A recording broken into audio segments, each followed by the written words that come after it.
Avez-vous déjà réfléchi à pourquoi certains hommes semblent posséder un magnétisme naturel qui attire les femmes sans effort apparent? Ce n'est pas de la chance, ce n'est pas génétique, c'est de la psychologie pure appliquée de manière stratégique. Et si je vous disais qu'il existe une méthodologie éprouvée, basée sur les neurosciences et le comportement humain, qui peut transformer complètement la façon dont les femmes vous perçoivent?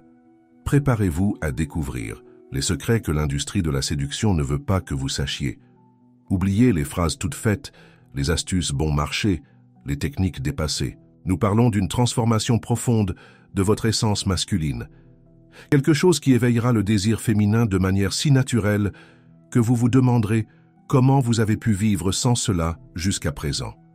La promesse est audacieuse, mais les résultats sont inévitables lorsque vous comprenez comment l'esprit féminin fonctionne réellement. Premièrement, parlons du concept de présence magnétique. La plupart des hommes commettent l'erreur fatale d'essayer d'impressionner par des mots, des histoires, des démonstrations de valeurs superficielles. Mais la vérité est que le désir féminin n'est pas éveillé par ce que vous dites, mais par ce que vous transmettez sans dire un mot. Votre présence doit communiquer simultanément sécurité, détermination et mystère. Imaginez entrer dans un environnement et, sans prononcer une syllabe, capter l'attention de toutes les femmes présentes. Ce n'est pas de la magie, c'est la maîtrise du langage corporel et de l'énergie masculine. Vous devez comprendre que votre corps parle plus fort que vos mots, la façon dont vous occupez l'espace, la position de vos épaules, la façon dont vos yeux parcourent l'environnement. Chaque micro-expression raconte une histoire. Et l'histoire que vous voulez raconter est celle d'un homme qui sait exactement qui il est et où il va. Le problème est que la plupart des hommes transmettent de l'insécurité par des gestes nerveux, une posture voûtée, un regard fuyant. Vous communiquez la soumission alors que vous devriez communiquer le leadership. La transformation commence lorsque vous apprenez à calibrer votre présence physique pour transmettre une confiance absolue. Mais il ne s'agit pas de feindre, il s'agit d'éveiller le leader naturel qui existe en vous. Les femmes sont biologiquement programmées pour détecter les signes de force et de protection. Lorsque vous maîtrisez votre présence, vous activez des déclencheurs primitifs d'attraction qui transcendent la logique consciente. C'est pourquoi certains hommes semblent attirés sans effort. Ils ont maîtrisé l'art de la présence magnétique, et vous êtes sur le point de faire de même. Deuxièmement, nous devons parler du pouvoir de la rareté émotionnelle. C'est l'un des concepts les plus mal compris de la séduction moderne.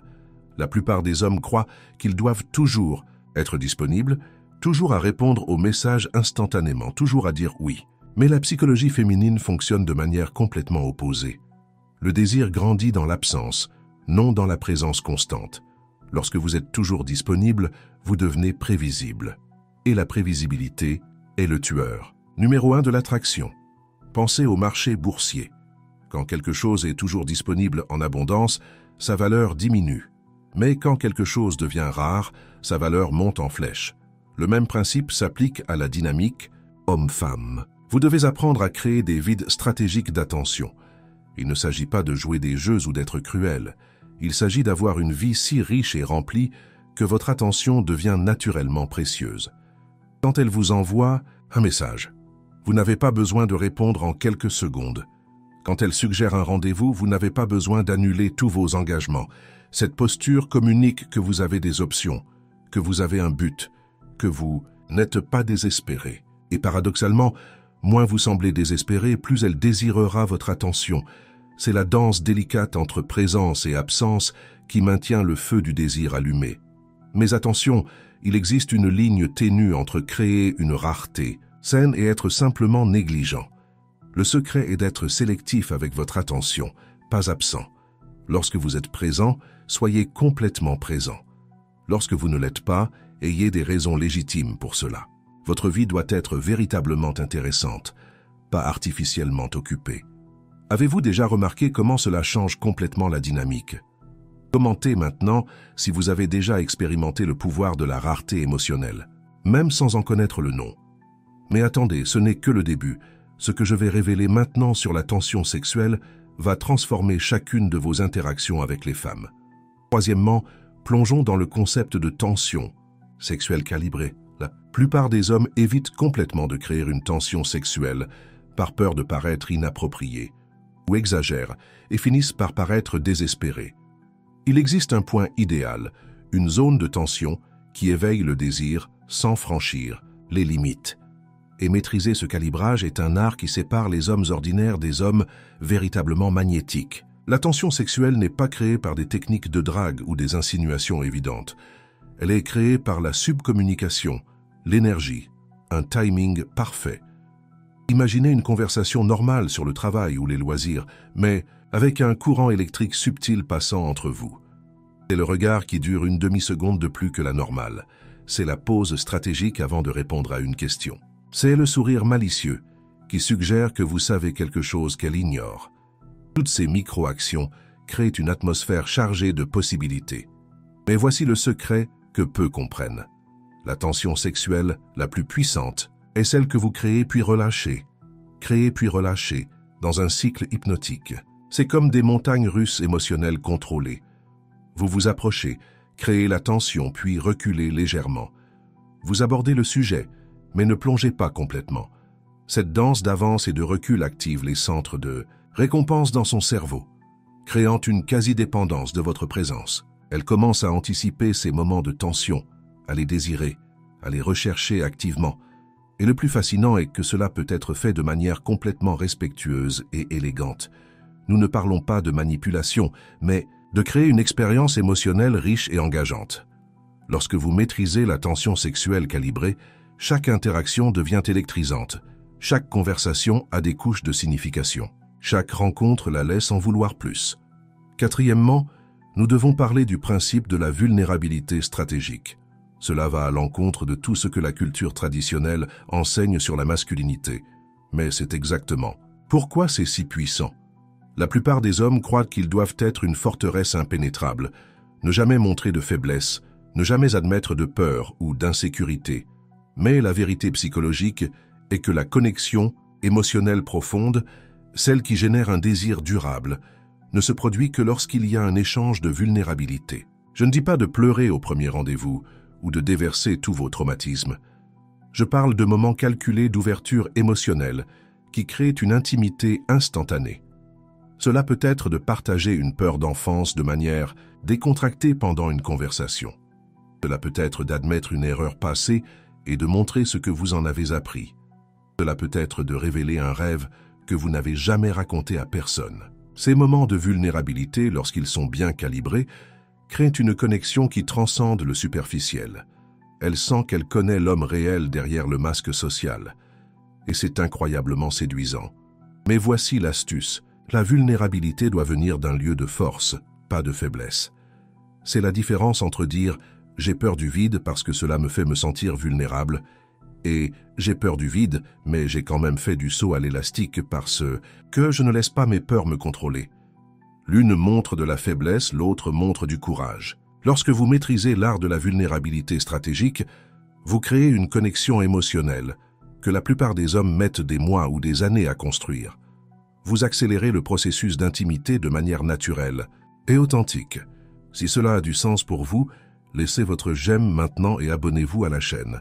Nous avons encore beaucoup de terrain à couvrir, et ce qui suit sur le principe de l'imprévisibilité calculée va changer complètement la donne. Cinquièmement, explorons le concept d'imprévisibilité calculée. Le cerveau humain est accro au schéma. Nous adorons prévoir ce qui va se passer ensuite parce que cela nous fait nous sentir en sécurité. Mais sécurité et désir vont rarement de pair. Lorsque vous devenez complètement prévisible, vous tuez l'étincelle de curiosité qui alimente l'attraction. L'imprévisibilité calculée ne consiste pas à être erratique ou peu fiable. Il s'agit de surprendre de manière positive, de briser les schémas de manière stratégique. Si vous l'emmenez toujours dîner dans des restaurants chics, surprenez-la, avec un pique-nique au parc. Si vos conversations suivent toujours le même rythme, introduisez un sujet complètement inattendu. Si vous vous habillez toujours de manière formelle, apparaissez décontracté à un moment stratégique. Ces ruptures de schéma maintiennent son cerveau engagé, toujours à essayer de vous déchiffrer.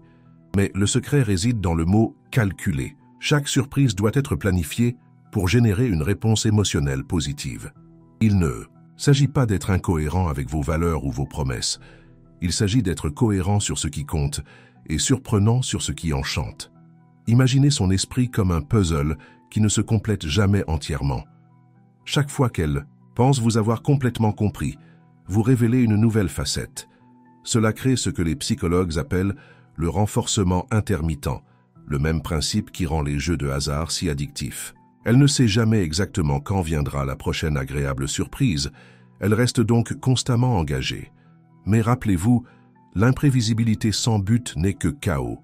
Chaque surprise doit approfondir la connexion, pas la confondre.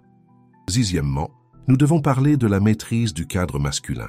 Le cadre est essentiellement la réalité que vous projetez et à laquelle vous invitez les autres à participer. La plupart des hommes entrent dans le cadre féminin, essayant de se conformer à ce qu'ils pensent qu'elle veut. Mais le désir féminin est éveillé lorsqu'elle entre dans votre cadre, lorsqu'elle est invitée dans votre monde, et non l'inverse. Avoir un cadre fort signifie avoir des convictions claires, des limites bien définies, et une vision de la vie qui ne plie pas au premier signe de résistance. Il ne s'agit pas d'être inflexible ou autoritaire. Il s'agit d'avoir une base solide de valeurs et de principes qui guident vos actions. Lorsque vous avez un cadre fort, vous n'avez pas besoin de convaincre qui que ce soit de quoi que ce soit. Simplement vous êtes, et c'est incroyablement attrayant. Imaginez-vous comme le Soleil. Le Soleil n'essaie pas de convaincre les planètes de graviter autour de lui. Il brille simplement avec une telle intensité que l'orbite se produit naturellement. Votre cadre masculin fonctionne de la même manière. Lorsque vous avez de la clarté sur qui vous êtes, ce que vous voulez et où vous allez, vous créez un champ gravitationnel qui attire naturellement. Mais construire un cadre fort nécessite un travail intérieur profond. Cela requiert que vous questionniez vos croyances, définissiez vos valeurs et ayez le courage de vivre selon elles, même si cela signifie dire non ou décevoir quelqu'un. Il s'agit d'intégrité personnelle à son niveau le plus profond. Septièmement, abordons la maîtrise de la communication émotionnelle. Hommes et femmes parlent des langues différentes en matière d'émotion. La plupart des hommes communiquent en mode logique et littéral, tandis que les femmes naviguent dans un océan de nuances émotionnelles. Si vous voulez éveiller un désir profond, vous devez apprendre à parler couramment le langage émotionnel. Cela ne signifie pas devenir émotif ou dramatique. Cela signifie comprendre que derrière chacun de ces mots existe une émotion. Et c'est à cette émotion que vous devez vous connecter. Quand elle dit « je suis fatigué », elle peut communiquer une dizaine de choses différentes selon le contexte émotionnel. Maîtriser la communication émotionnelle signifie lire entre les lignes, répondre à ce qui n'a pas été dit, valider les sentiments avant d'offrir des solutions.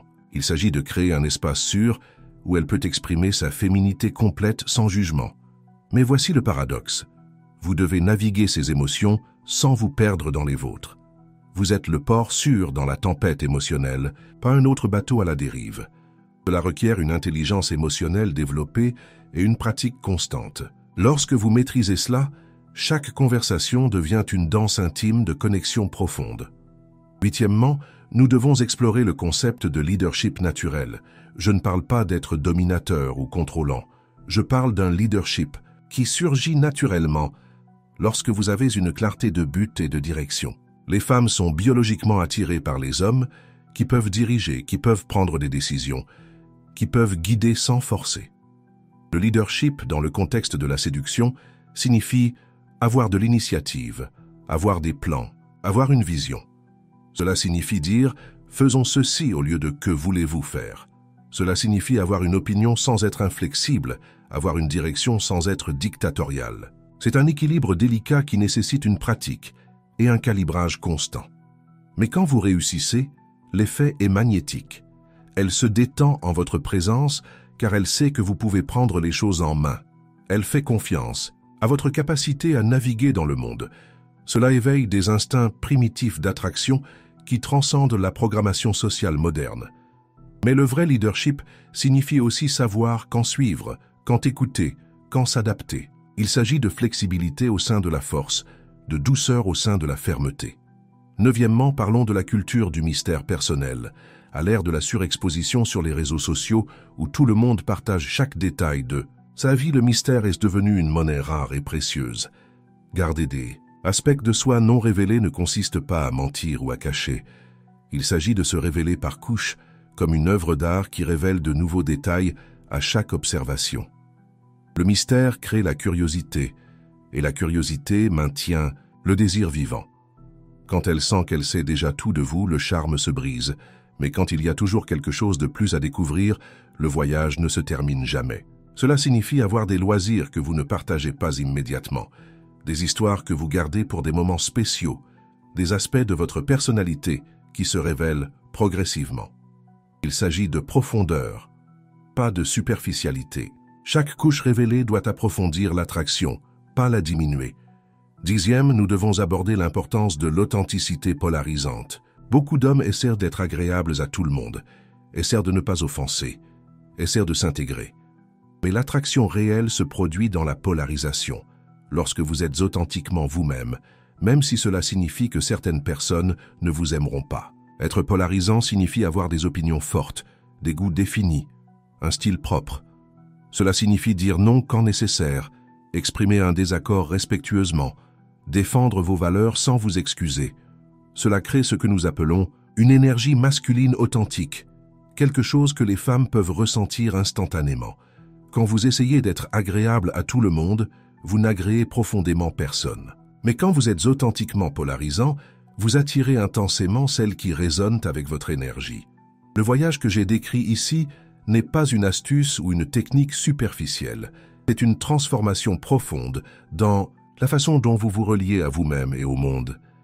Lorsque vous mettez en œuvre ces principes, vous n'apprenez pas seulement à éveiller le désir féminin.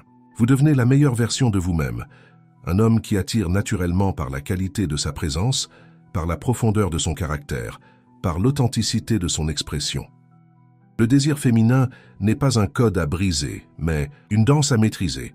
Et maintenant, vous avez les pas. La question est, êtes-vous prêt à danser? Si ce contenu a résonné avec vous, abonnez-vous à la chaîne maintenant. Activez la clochette pour ne pas manquer les prochaines vidéos où nous approfondirons chacun de ces concepts avec des exercices pratiques et des exemples réels. Commentez ci-dessous quel principe vous a le plus marqué. Votre voyage de transformation commence au moment où vous décidez que vous méritez de vivre le genre de vie amoureuse dont vous avez toujours rêvé. Le pouvoir a toujours été entre vos mains. Maintenant, vous savez comment l'utiliser.